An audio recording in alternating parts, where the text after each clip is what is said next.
Hey everyone, in this video I'm going to show you how to make these pretty gowns from Sofia the First. So stay tuned and I will show you how. Here are the things that I used: a gown cookie cutter, some purple food coloring by Wilton, and an edible marker. Alright guys, let's get started. Alright guys, so the first thing we need to do is, I want to explain to you, this cookie cutter here has this little cut right here at the bottom, which I don't like, but I love this cookie cutter. I use it a lot.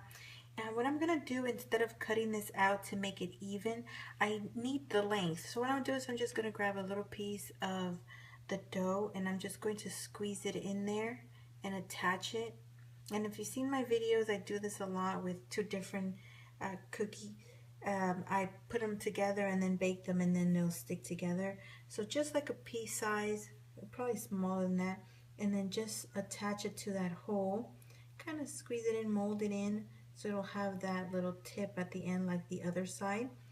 And so as you see, it's come flush, and once it bakes, it'll bake evenly, and I'll be able to use the entire length of the cookie as an even piece. So I'm going to go ahead and stick these in the oven so we can get started. Alright guys, so the first thing we need to do is outline the dress on this cookie. Here is the piece that I added on there, so it baked really nicely. Here's one that I didn't do too, and as you see there, it's just missing a piece. It's not interfering with the dress, but if you want to fill out the entire cookie a little bit more fuller, you will have to add the little piece on there. So I did here two different things. I did the outline here for a specific way of doing it, and here, if you're going to fill it out completely like this, you don't need to do this part here. Just do the outline of the entire bottom part of the dress. I want to do it this way because I prefer doing it this way. It gives it a little bit more life. It looks a little bit more realistic. This is just really flat. So when you see this done, hopefully you will agree that this will make the dress look a little bit more realistic. So I'm going to just take this blue marker. I didn't have one in purple, but I wanted to use this one because the mirror color is really nice to draw on top of cookies.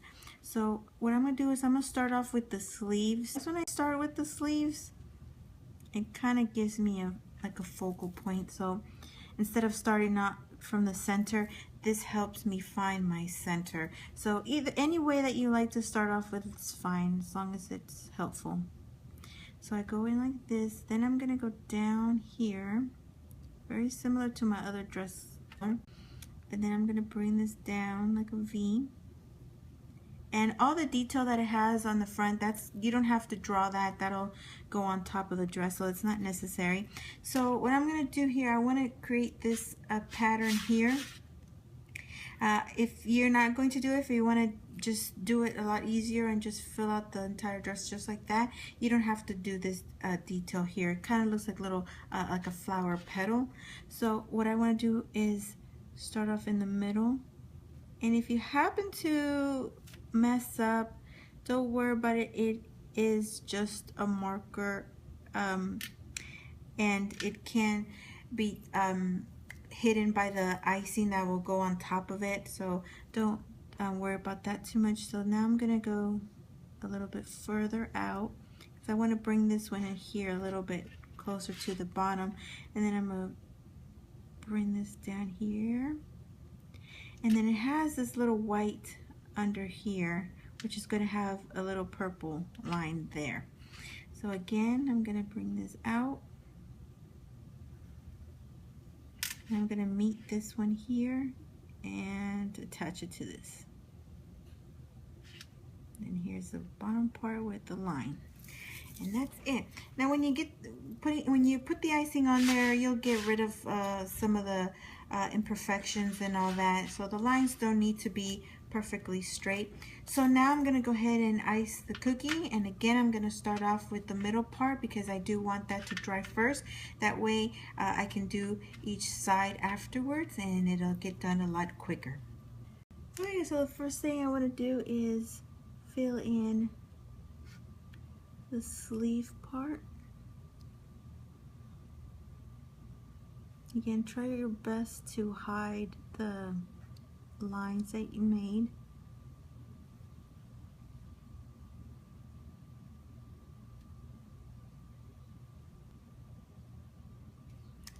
And then I'm going to do this middle, what looks like a petal. So I'm going to fill that in.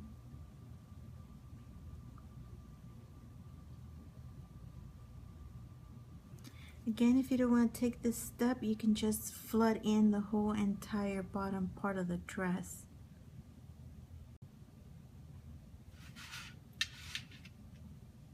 Okay, so we're going to let this dry, just crust a little bit so I can go on with this part here and this part here. Like you see here, this part has been completely filled, and then I went in with the top part here after these two parts dried, and so it'll have a nice little separation. So I'm gonna let this dry so we can continue on with the rest.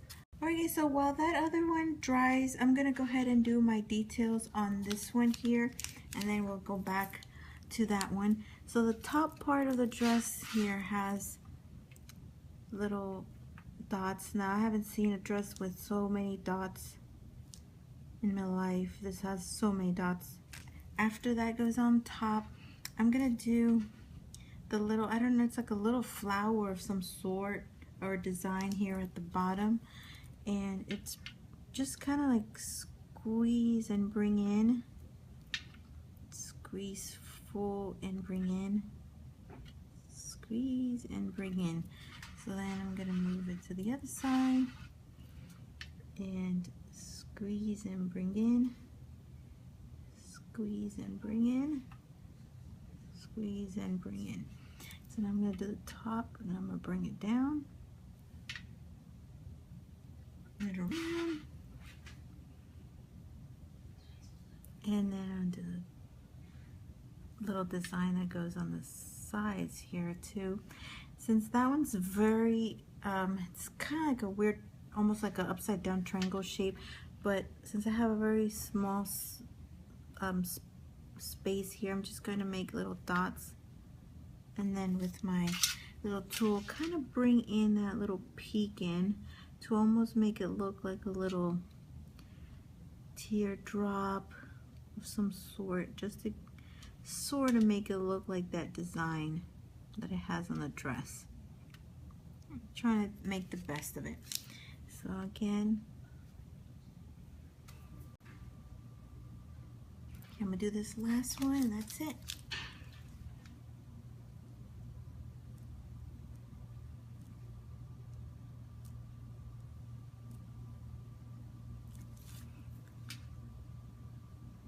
Now here at the top it has these little I don't know what they are, pearls or something that goes on each direction. So the best thing I found to kind of sort of keep it even is to make one in the center and then just go down evenly on each side, leaving a little space there because then I'm gonna fill it in with more. I don't want to put them too close together where they'll start to attach to each other. So as we come down here, I'm just going to move sideways and then up a little bit.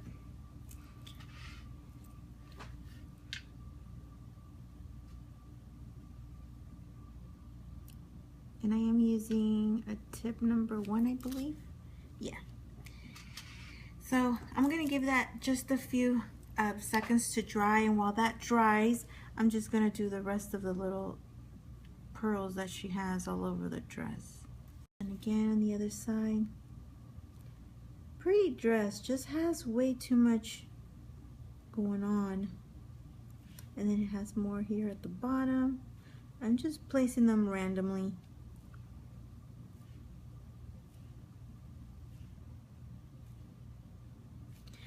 Okay, I'm still going to continue giving this a little bit more time to cross out. I don't want to add my other beads in there and then have it attached. So just to be on the safe side, I'm going to give it a few seconds, and then I'm going to go ahead and fill those spaces in there, and it'll look nice and complete. So while I do wait for that, I'm going to go ahead and do the bottom little pearls that it has all over the bottom part of her dress. You don't have to do this here, but I mean it does have it on the dress, so I'm just gonna follow that. Since this one here has had time to dry, we can go ahead and do that white part here at the bottom, and fill in that purple line. Guys, I'm gonna have to do a part 2 on a separate video so I can continue on doing this cookie, and also I have to finish up this one here, so I will be posting that up separate right after this, so stay tuned for that.